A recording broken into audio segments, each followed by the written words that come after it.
لي صدري ويسر لي أمري واحلل عقدة من لساني يفقهوا قولي. Assalamu alaikum mbooloo ñu ngi leen di nuyu képp ku fi teew ci sa tur ak sa sant. balaa may def dara nag ma nuyu ñi nga xam ne nii ñoo toog seeni gan yi toog ci podium bi. ki ci jiitu mooy monsieur le maire Assane Diop nekk premier adjoint du maire de la ville de Rufisque mu ngi nii toog.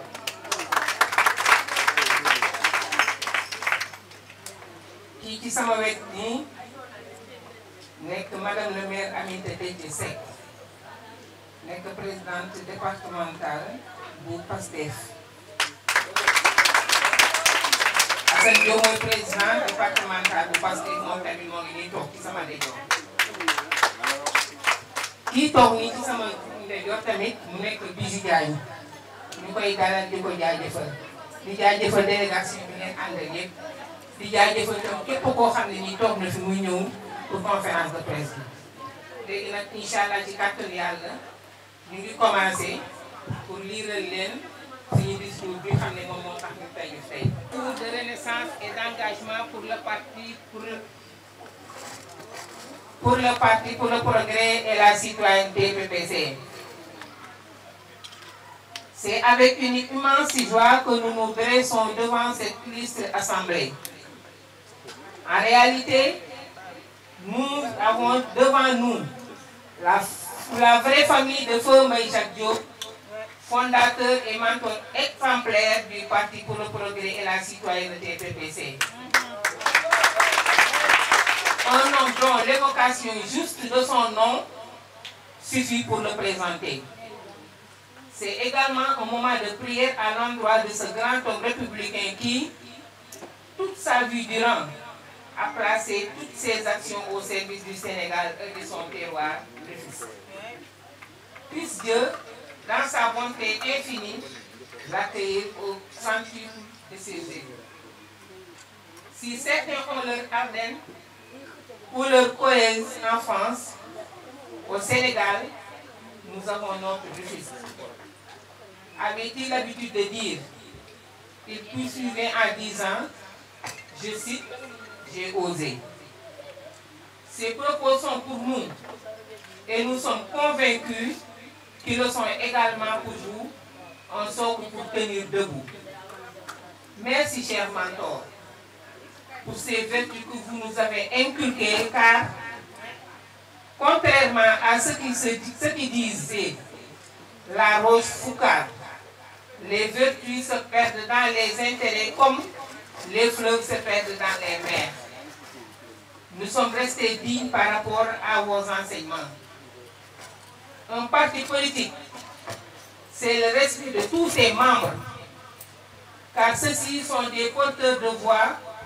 et agissant positivement, même à l'absence de la hiérarchie pour les intérêts des concitoyens. Un leader de parti doit faire preuve d'ouverture sincère et surtout d'intérêt pour le terroir. Servir et non se servir, tel est et restera toujours notre credo. Le PPC est désormais entre de bonnes mains, entre les mains de frères et sœurs qui ont combattu avec comme principe l'intégrité et le respect des valeurs morales. Dans cette nouvelle ère de la politique au Sénégal, le PPC tient à vous informer qu'il soutiendra la liste du PASTEF en vue des élections législatives du 7 novembre 2024. Et même au-delà. Subséquemment, nous lançons un appel solennel à tous les sympathisants du parti à venir nombreux nous rejoindre dans cette lutte pour l'intérêt des citoyens. PPC et PASTEF font un nouveau de la politique publique, comme disait l'autre. Quand on vous donne la chance de parler, ayez moins pitié à ceux qui vous écoutent. Vive la République, vive le PPC, vive le PASTEF. mooy ñu dey dañu àndoon ak président Mbaye Jacques Diop depuis 81 di cheminer ak moom ci politique. yàlla def ñu ñëw ba 2012 président Macky Sall woo ko pour mu jàppale ko waaye nag ba mu demee ba xam ne yëg na boppam mu jël parti bi ne man de jigéen ñi awma ci benn problème waaye parti bi dinaa ko dénk le président Seydou Diouf ñun nag depuis 81 ba léegi ñuy cheminer gis nañ ci ay offre yu ne ay propositions yu nekk gis nañ ko moom mais waaye ñu resté fidèle à notre mentor le président Mbaye Jacques Diop xooluñu dara bëgguñu dara ndax moom rek waaye nag ba ñu jàppale le président Macky Sall ba tey ji le président Macky Sall dem na ñu nag suñu contrat moral ak président Macky Sall bi jeex na léegi nag ñu ne ñun nañu toog xool kan lañu war a àndal puisque li ñu liyoon ak président Macky Sall bi jeex na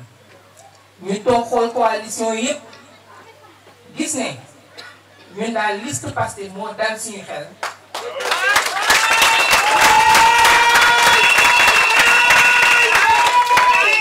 te incha allah moom lañ bëgg a jàppale ñu concerté yu ci waxtaan ci biñ ci waxtaanee ñu woote assemblée générale ñëpp d'accord ci ñu fas yéene nag ne bés nit ki tey ñun ñëpp mag ak ndaw góor ak jigéen ànd nañu pour jàppale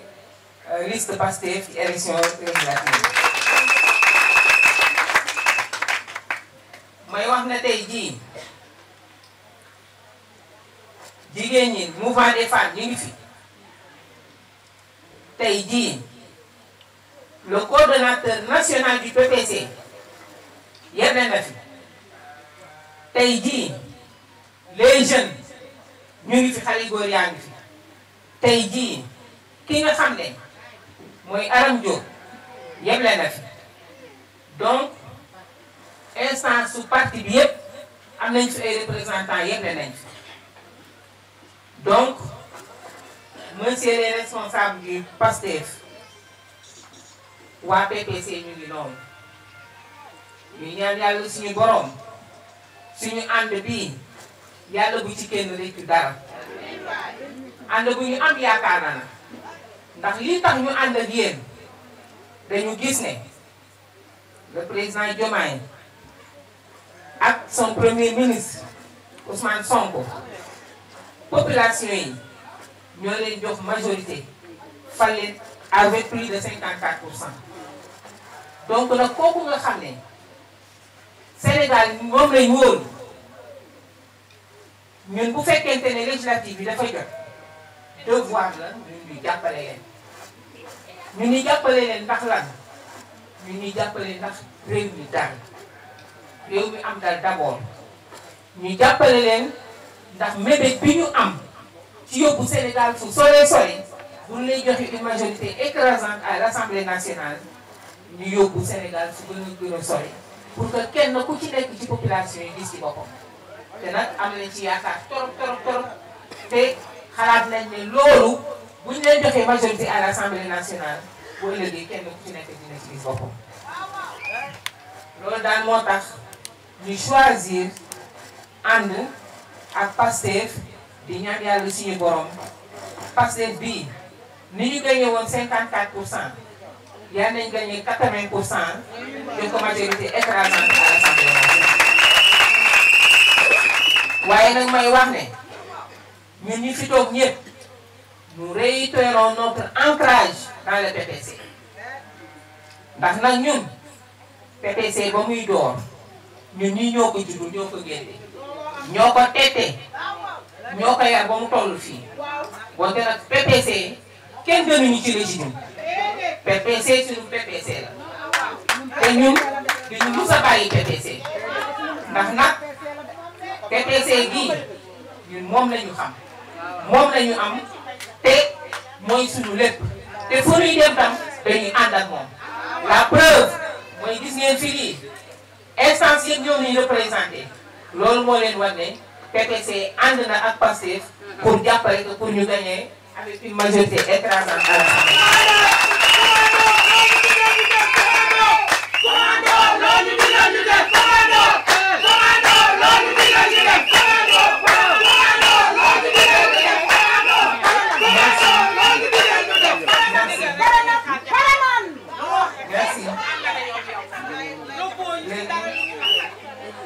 loolu mooy wane ne ànd bi ñu ànd ak Pastef militant yëpp d'accord nañ ci li mel naa les responsables yi ñu ànd yëpp d'accord ci donc nag monsieur les responsables les honorables ñu ci toog mbir maa ngi noonu ñun ñaan yàlla suñu borom bés bii tey ñu toog fii yàlla nañ fi dellu siwaat di fêter seen victoire jërëjëf Mouhamed sallallahu alayhi wa sallam dañu amoon contrat moral ak président Macky Sall par rapport ak président Mbaye Jacques Diop ñu gunge ko président Macky Sall dem bonte nag ñun am nañu droit tànn xool fi ñu neex fi ñu yaakaar ne foofu moo gën ci réew mi ak fi ñu yaakaar ne moo gën ci population yi pour ñu ànd ak ñoom benn ñooñu fa am na ñu fa nekk effectivement si secrétaire général le président Seydou Diouf moom mi ngi foofu waaye nag moom peut-être moom moo xam lan moo tax mu dem foofu loolu moom moo ko xam mais ñun li ñu gis mooy ñun dañuy ñëw ànd ak le Pastef donc une majorité écrasante à l'Assemblée. Président Seydou Diouf il a préféré soutenir le Benno Bokk Yaakaar nous avons préféré soutenir le Pastef donc chacun a ses raisons et nous avons notre raison pour le pays et l'intérêt des populations. Coordonnateur départemental de la coalition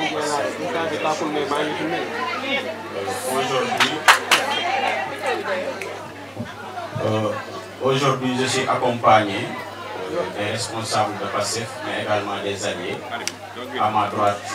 il y a Madame Bijou Diagne et une alliée. Et notre responsable départemental des femmes, Mojik Aminata Seck, qui est également investi sur la liste nationale. Donc il y a d'autres députés également. Il y a aussi le responsable de la cellule de Dangou, qui est assis à côté, et d'autres responsables de PASTEF. Il y a Abba Cissé également, qui est derrière moi. Nous sommes venus ici d'assister à la conférence de presse sur invitation de Madame le maire, Mrs. Diakhaté, qui est une grande responsable du parti PPC. Il convient également de signaler que Madame le maire, Mrs. Diakhaté, est une collaboratrice de notre bureau municipal, une dame vaillante, une combattante, une dame de fer. Si aujourd'hui, elle décide, avec tout le parti PPC, je peux dire dans sa globalité, parce qu'on note ici une représentativité des jeunes, des femmes de toute obédience, qui décident de soutenir massivement la liste PASTEF pour les élections, nous ne pouvons que saluer cet acte.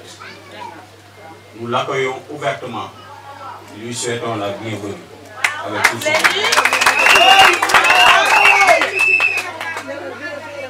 Elle est consciente des gens et de l'heure. Le mouvement PPC, le parti politique PPC dans sa globalité également est conscient des gens et de l'heure. Parce que si vous constatez, au niveau du département de Rufisque,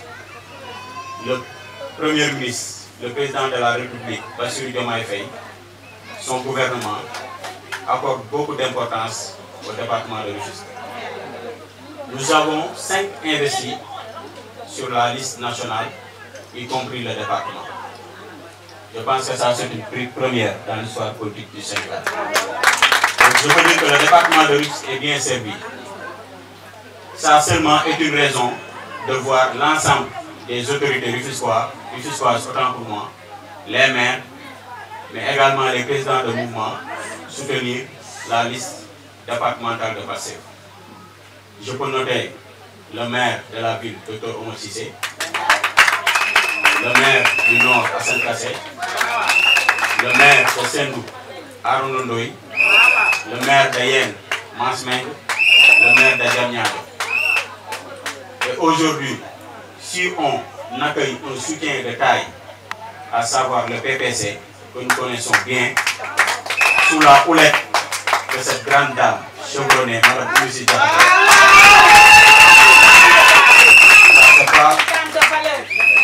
effectivement, ça c'est un grand soutien de taille que nous accueillons ouvertement. Madame la maire, soyez la bienvenue. Pastef vous accueille et est prête pour collaborer avec vous d'une manière sincère pour remporter ces élections au la main au soir du 17 octobre. Maintenant ma ñëw ci wolof tey nag dañu fay ñëw ci turu parti Pastef ci turu coalition Pastef bi jëm ci élection législative yi boobu ba léegi umpale woo leen ni ñu ci bëri ñoo ngi ñëw di soutenir liste Pastef mën naa cee tudd ay maire ku ci mel ni le maire de la ville docteur Oumar Cissé, le maire du Nord maire Assane Kassé, le maire de Sendou Arouna Ndoye, le maire de Diamniadio ak le maire de Yen Mansmeng ak lu mat 25 alliés partis et mouvements ñu ci bëri ñëw nañ soutenir liste Pastef loolu nag bu amee li muy wundu mooy nit ñi xam nañ li nga xamante ni moom moo mën a suqali suñu réew mooy tey jii ki nga xamante ni fal nañ ko muy le président de la République Bassirou Diomaye Faye te ngay jox ko 54% tey mu retourné